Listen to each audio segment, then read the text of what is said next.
Alright, so I went and picked up another cool gadget, gizmo if you will, for cleaning my kegs. It's called the Bucket Blaster and it's made by KegLand.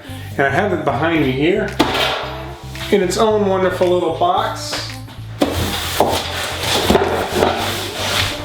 Boom, Bucket Blaster. Okay, so anyways, wasn't gifted to me, wasn't sponsored at all by KegLand. I actually saw another YouTuber, go check him out, Brewery.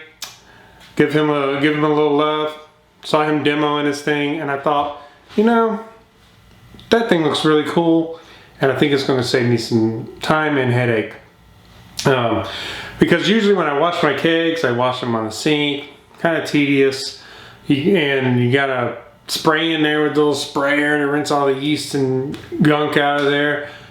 This thing right here basically just requires that I set it on top of this little support and it sprays up in there for me and everything. So let's open this up real quick and see what's in it. Okay, so I already kind of opened it up. Didn't actually open the bucket up, it's actually sealed. That's kind of nice because then you know that nobody else has tampered with it or anything. And I did order some pH buffer solutions so I can calibrate my pH buffer pin, or my pH pin, if you will. So that's irrelevant for this. When you get in the box, it's just a bucket and a box. Don't need the box, right? And it's got one of the little pull tabs on it, so you know that, you can see here, it's got this little pull tab doodad here. Just gonna peel that off and get inside this thing.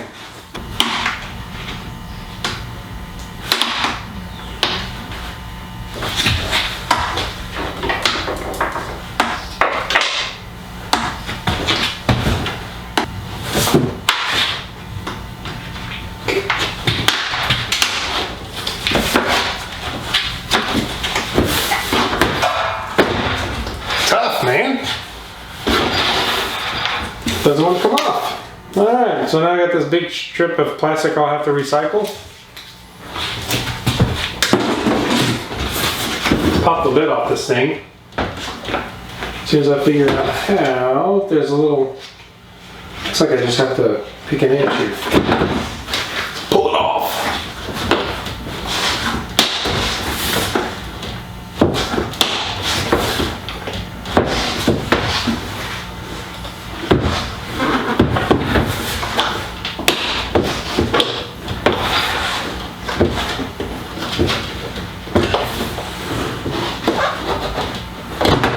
Almost like they don't want you to get it off.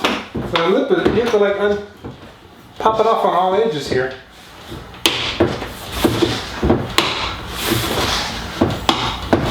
I got it. Okay. Hell on your fingertips, man.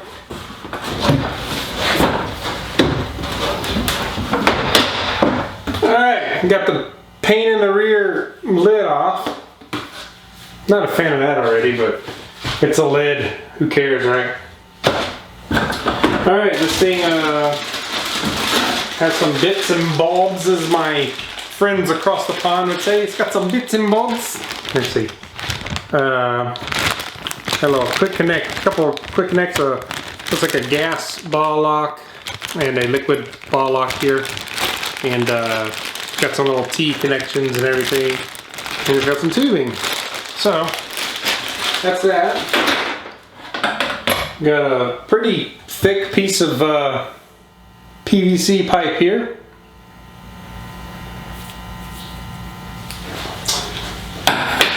And let's see, it's got a nice little stainless steel stand and a zip tied the pump. This has got to be the pump to it. So now I gotta get some scissors. Got some scissors. Let's continue, shall we? Just cut this pump loose from the stand.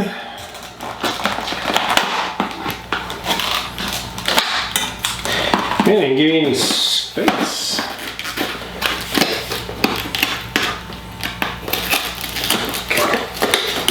Alright, cut it loose from the...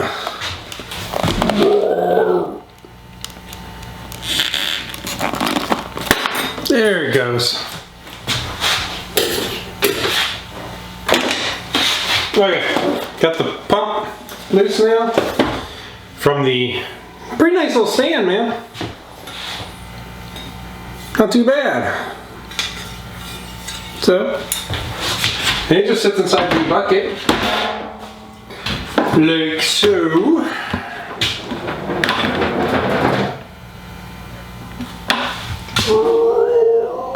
Just sits in there, man, just like that. Let's open up this pump box and see what's in here.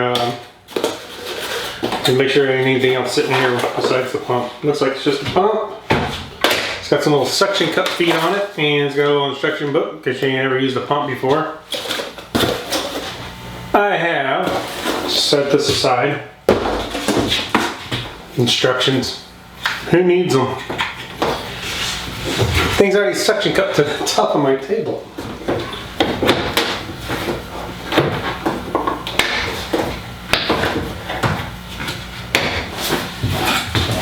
Okay, so top of the pump post.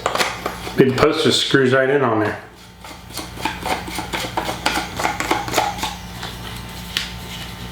Ta-da! Just like that.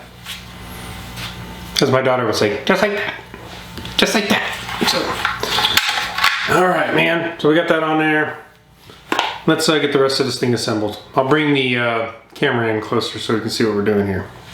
All right, so I figured I should mention the pump does come with a 12-month warranty, so that's good. And I didn't see any instructions for putting this thing together at all. I didn't see any. Basic. I don't know. Anyways, I mean, it doesn't take. We can figure this out. So the pump has suction cup feet on it. The stand has a flat plate. I'm gonna assume that the suction cup feet go on the plate like so. Now, I actually don't like that. Hold up. I'm backwards here. Alright, so I got the pump on there right. It should be more like where this is more in the center, or the center of this big metal ring, because you're gonna have your keg or carboy or whatever sitting on top of that. So that's that, really. Pretty simple, man. Pretty cool. It's a smart thing that they put this little plate on there so that pump will stick on there. Just gonna set it back. Well, you know what? I'll take the little tie wrap off of the electrical cord here. Alright, I'm just going to set this in to the bucket like that.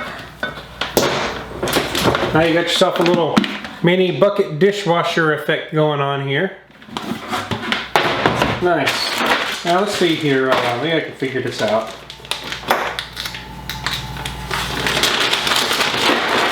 Got some tubing. Got my gas ball lock quick connect here.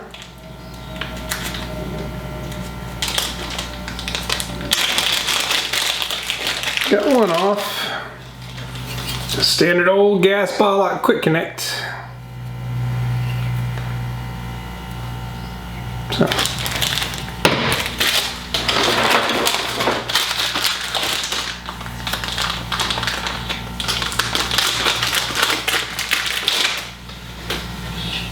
And here's the liquid one.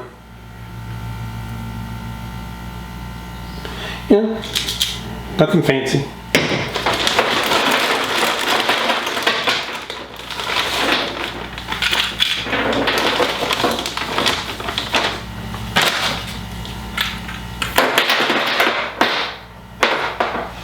Alright guys, I have the instructions pulled up here because my bucket blaster did not come with any. But they do have them online, which is nice. See, it's able to pull that right up. So I was kind of close, but I was off just a bit. I actually need to screw this little T guy. Just screw this little T guy on there like so. And then there's another little guy here that goes into that.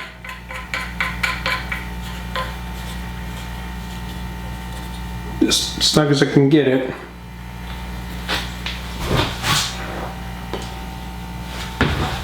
And then take it, screw it in to this guy,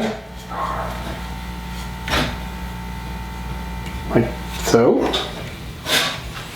And then there's let's see, then there's this guy here. It's round on this side, has a little push-in connect. It just screws into that piece. And this is for the ball lock part, so you can clean your quick connects posts. Just like that. And in the hose, I have to make my best judgment on this and cut it into different lengths here. Looks to be, maybe we should do equal lengths on here, so that's what I'm going to do. There's where I want to cut. So we will end up with 3 pieces. We should end up with 3 pieces when I snip this thing. Just give them bends on the ends here.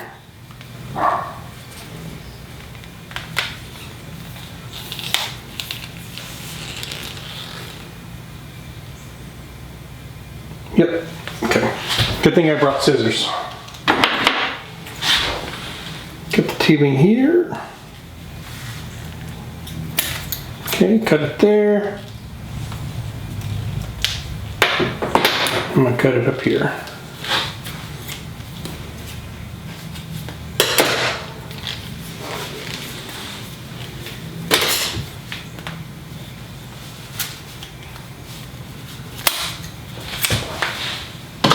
All right, now I have 3 equal, pretty equal pieces of tubing here. So let's go ahead and get this going. This tube basically just pushes into this quick connect. So once you push it in, it won't, at least unless you push this in. If you push this little piece in, then the hose will come out, but I don't want it to. So it locks in, just like that. Then we take this guy. This goes in like that. This is just one of those push-in connects. And we take a tube, push it in on this side.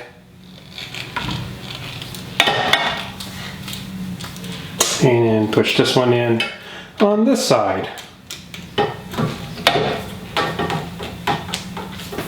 Just make sure they're in there good.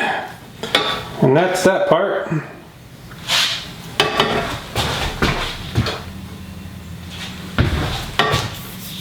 And then we put these guys on each end. And this is just to get the cleaning solution to my quick connect posts, ball lock posts. What's cool about these, I like this connection idea, is that you can pop these off if you needed to. Just push in and pull the tube out if you ever need to change tubing without having to replace everything else. So I like these little pressure connects. And then you just basically take your quick connects and you screw them in. Just hand tight, you don't have to wrench them down.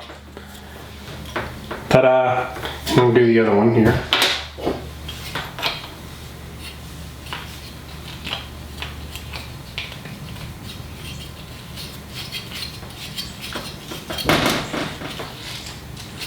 Alright, both are on. We have our post cleaning quick connects ready to go.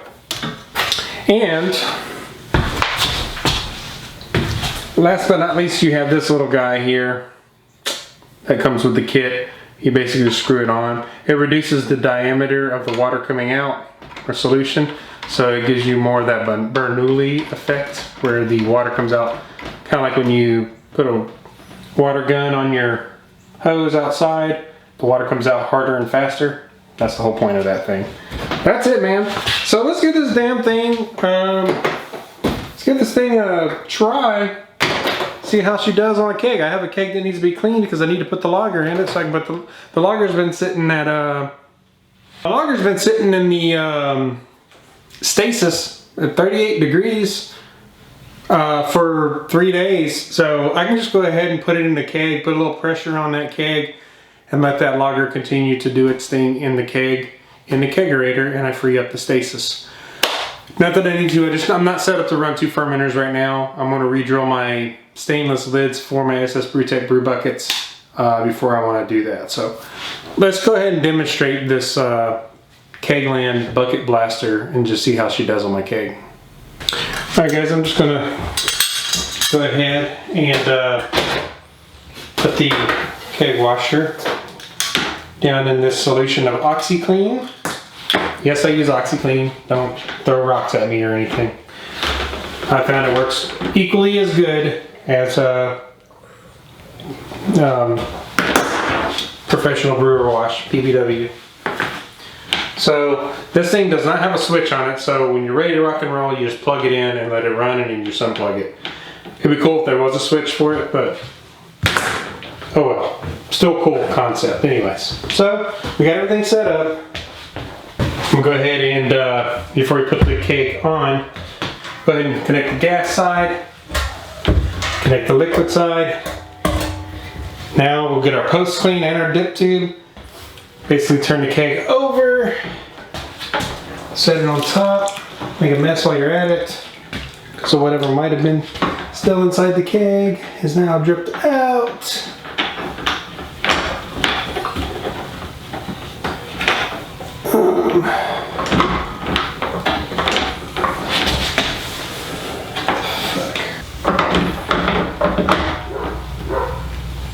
Just like so. Now my keg is sitting on there kind of funny, man. Good thing I keep paper towels in this room.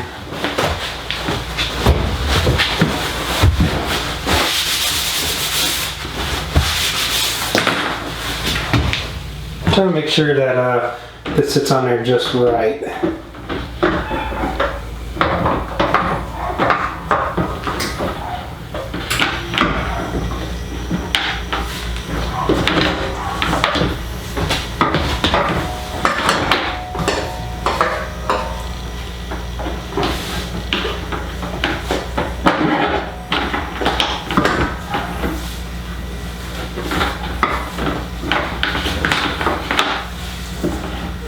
Now it looks like for kegs, you kind of have to find a sweet spot.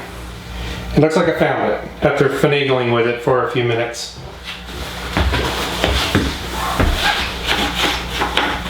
But this beats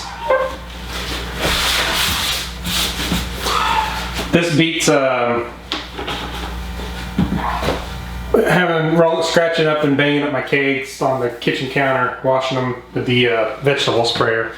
So let's go ahead and fire this thing up and see how she goes. I'm going to let it run for about 10 minutes or so.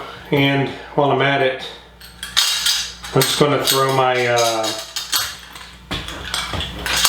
lid down in there.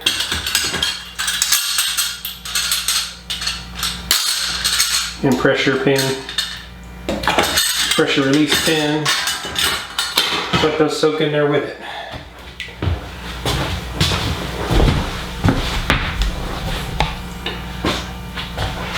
Alright, let's let her rip.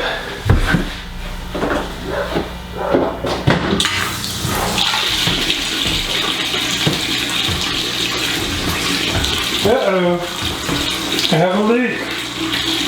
My hose is popping out. Aborted. Alright, we're letting this thing run for a little bit.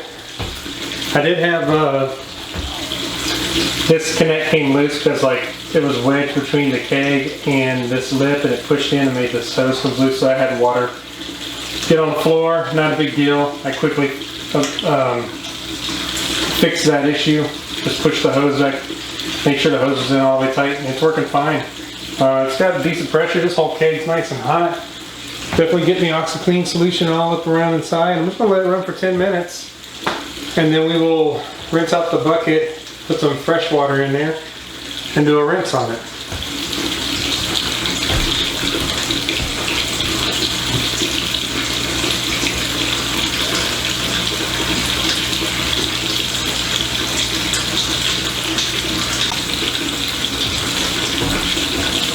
Alright, one thing I was thinking about, guys, is while your keg's washing, I just got the Star Sand on here on this towel.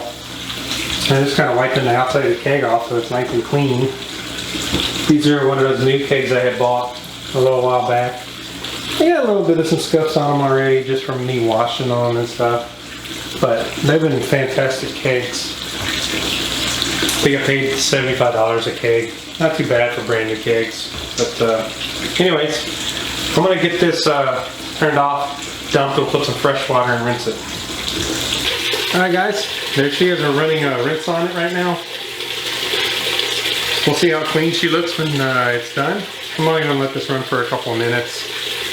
And I won't sanitize it right now. I'm going to sanitize it with some iodophor later because Matt from Wrecked Brewing, he used Star Sand and it made a foamy mess because of the pump and everything.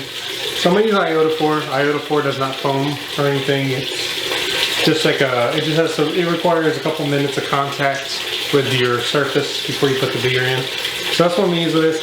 And another tidbit is if you get this thing and you're cleaning kegs, I noticed that you don't want to touch a keg or bump it or anything because it will fall over and make a mess. I did make a bit of a mess earlier when I first was messing with the keg here on the rinse cycle, so this is actually a second take. But it's sitting on there nice and stable, and I've noticed that the best way to set your keg up, this works great for the rubber handle kegs, is you want to make sure that the rubber handle piece is on the actual wire as much as possible. That'll stabilize your keg on this thing. So lesson learned, always make sure the handle part, the black handle of your Cornelius keg is sitting on the wire frame, and it'll be more stable that way. So yeah, let's bring the camera back on me and talk about this just a little more. Alright guys, let's see how she looks. Oh man, she's spotless. Take a look. I don't even know if you guys can see in there too well. She is pretty. Man, it's really clean. Yeah, she's really clean. Probably cleaner than when I do it.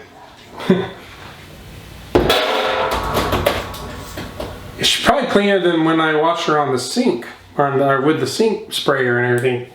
It's a very clean keg, man. All I gotta do is, and another cool thing is, like I said, the lid to the keg, I just threw it down in the wash and the rinse and everything while this was going on, so it got cleaned with it as well. Now, this can make folks lazy in the sense of your posts. It does clean the post, like the solution runs through there and cleans all that. But the problem you're going to run into is you need to take these off anyways, at least every couple of brews, and put some keg lube on the seals. There's some little seals in there, and if you don't lube them up with some food grade lube, keg lube, whatever, they will leak and you will start to lose CO2 from your beverage, as well as waste your CO2. So anyways, I think this thing worked fantastic. I'm going to use it pretty much just to clean kegs. I use the brew buckets. The brew buckets are really easy to clean because they got such a wide open space in them. They're real quick and easy to clean.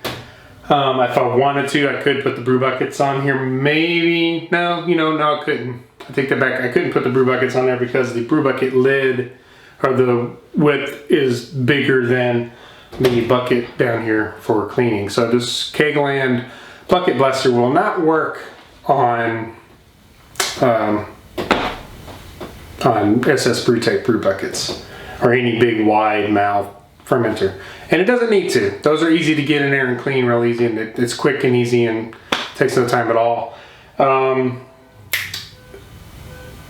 The other thing you could do, you can clean glass carboys on it. I think this thing would be great for carboys. So if you have a carboy or a smallmouth fermenter, this thing would be probably your best bargain buy. It's only $69, guys. It's cheaper than the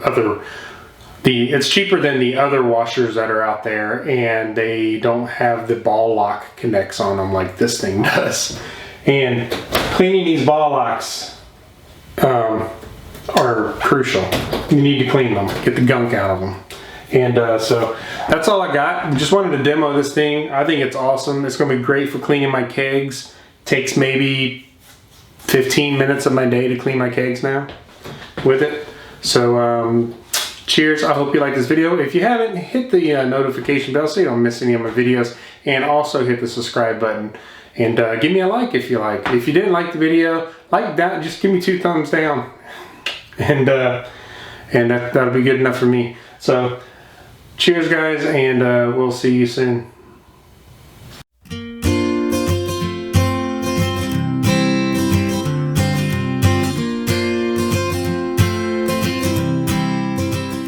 Because iota 4 doesn't really foam, and it just needs like a couple of minutes of contact to sanitize. But I'm not going to fill this keg right now. I'm going to fill it here in a little bit. But I'm going to put the lager in it, like I said, and then put the lager in the keezer, and the keezer will keep it cold storage.